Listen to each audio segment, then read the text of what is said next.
അതിവിശാലമായ തമിഴ്നാട്ട് ഏരിയയിലെ നമ്മളെ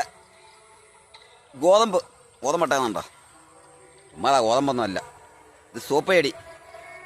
മീൻ പിടിക്കാൻ വരുന്ന ഒരു സൈറ്റായി കാണുന്നത്. ഇതിൻ്റെ ഇടയ്ക്കൊക്കെ കണ്ട ചെറിയ ചാലുകളുണ്ട്.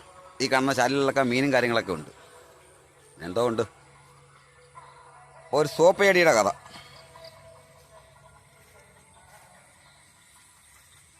മഴ വരുന്നുണ്ട്, മഴ പെയ്യട്ടെ.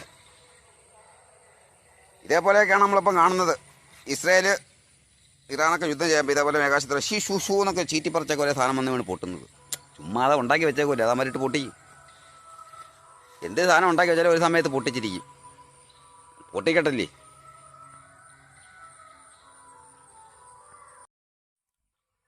ഇതാണ് സോപ്പ് ചെടി, അറിയാവോ? പണ്ട് കാലങ്ങളിൽ കൃഷിയുടെ ഇടയ്ക്ക് കള പോലെ കിളിച്ച് വരും. ഇതിൻ്റെ പേരാണ് സോപ്പ് ചെടി എന്ന് പറയും. സോപ്പ് ചെടി ഇപ്പം പൂക്കാറായി, കണ്ടാ?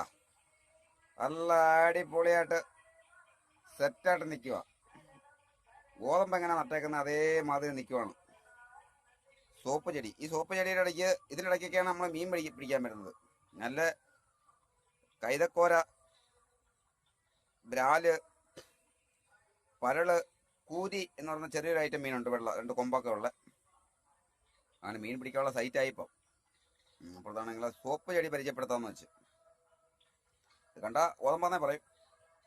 ഇവിടെ അടുത്തൊരു കാവില് പാട്ട് കിടക്കുന്നു.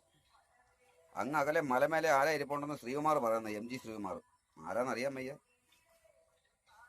അല്ല, ഇങ്ങനെ ഇവിടെ താഴ്വരയിൽ മീൻ കിടപ്പുണ്ടെന്നാണ് പറയുന്നത്. അപ്പം സോപ്പ് ചെടിയുടെ അടുത്ത്